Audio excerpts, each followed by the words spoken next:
A Bíblia, nós devemos lê-la de modo metafórico, real, ordinário no sentido de ordem,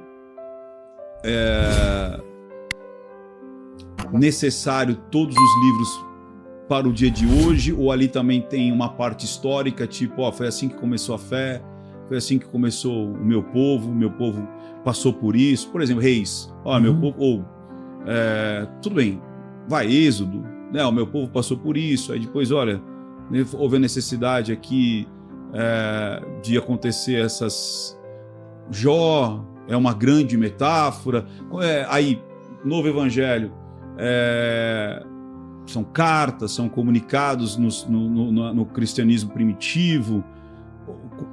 Eu não posso ver aí uma pergunta já com uma direção. Uma direção, não vou nem direção, com uma crença minha. Ok. Já com uma visão minha. Eu não posso, não dá para eu ler, sei lá, Gênesis e ler cartas de Paulo com a mesma, ou Jó com, sei lá, os profetas, entendeu? Porque são 66 livros. Sim, sim. De autores diferentes. Como é que eu olho para a Bíblia? Vamos lá. Deixando de lado um pouco a religião propriamente dita e qualquer dogmática e caminho assim denominacional ou específico, você tem em primeiro lugar a Bíblia como literatura. Tá. Uma literatura que está lá. Essa literatura não é assim que a gente lê do jeito que a gente acha que deve ler. Quando você vai ler, entendeu, o trovadorismo português, quando você vai ler os autores modernos, vai ler Carlos Drummond de Andrade, se você for ler Tolstói ou ler Anatole France, você não tem o direito de dizer, olha, eu acho que eu devo ler assim, ponto final. Não, existe um estilo, existe um gênero literário, existe uma época. Então, cada livro, cada tipo de literatura tem um perfil que lhe é próprio. Então, por exemplo, quando eu pego uma narrativa como o Evangelho de Lucas e o livro de Atos, você vê que é uma narrativa essencialmente histórica. Então, naquele dia, Jesus entrou em Jericó. Quer dizer o quê? Que Jesus entrou em Jericó. Mas você pega o Apocalipse e viu uma besta que surgiu do mar. Não é o Godzilla. Claro que não. Ali você tem uma literatura, por definição, simbólica. Então, nesse sentido, você tem o que a gente chama, que é muito importante, os chamados estudos literários ligados à Bíblia, e nesse sentido esses estudos não têm cor específica, que vão dizer, olha, esse tipo de texto é uma literatura de perfil jurídico, isso aqui é uma literatura epistolar, isso aqui é uma narrativa, isso aqui é uma poesia. Isaías fala que os montes vão saltar como ovelhas. Claro que isso não é literal. Então, assim, a gente precisa ser técnico e objetivo no entendimento do texto. Agora, isso diz respeito ao entendimento do que o texto está querendo dizer. Então, eu preciso, assim, tecnicamente falando, né, a gente conta com uma análise linguística, o que diz o grego, o hebraico, o aramaico. A gente conta com uma análise histórica, onde isso aconteceu, em que época, em que contexto, quem que era o rei, quem que era o império, quais eram as tensões, as perguntas, as coisas que estavam rolando, quais eram as respostas.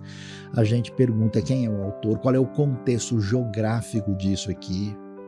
Quando você tem esses elementos concretos, objetivos, e aí sim a arqueologia faz um papel diferencial muito grande, aí você tem elementos que ajudam você a entender a história. Então você pega, por exemplo, a história de Zaqueu em Jericó, e Jesus chega lá, ele era baixinho, ele subiu na árvore, mas Zaqueu quer dizer puro. Você descobre que o cara é de uma família religiosa. Isso já é um negócio que pesa. Uma família religiosa judaica, num tempo de ocupação romana, esses caras deviam estar cabelo em pé contra os romanos e querendo... O que o Zaqueu faz? Ele resolve se corromper para trabalhar para os romanos, para cobrar do seu próprio povo. Então os caras querem fazer farinha do cara. porque ele é um cobrador de imposto desonesto e ele é chefe desses caras e ele ficou rico. Como é que a gente sabe? Porque ele está em Jericó. Jericó é tipo as casas melhores do Guarujá. É um lugar...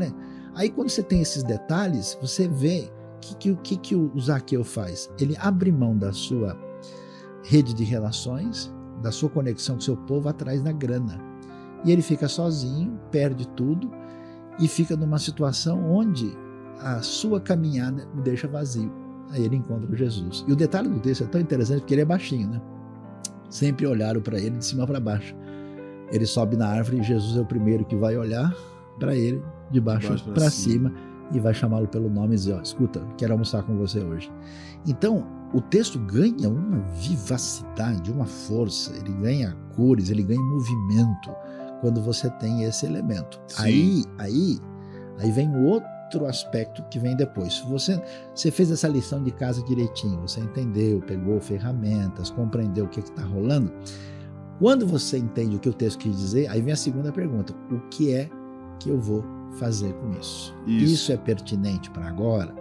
Eu estou descobrindo que aqui está dizendo que a gente deve sacrificar o cabrito no altar do holocausto. Preciso fazer isso hoje à tarde antes de chegar em casa? Aí você vai ter o caminho do estudo da teologia. O que foi para uma determinada época, o que não é mais, o que tinha uma pertinência limitada, o que não tem, o que é uma narrativa que está sendo contada para mostrar a fragilidade, a limitação e os descaminhos humanos, em vez de ser um elemento normal.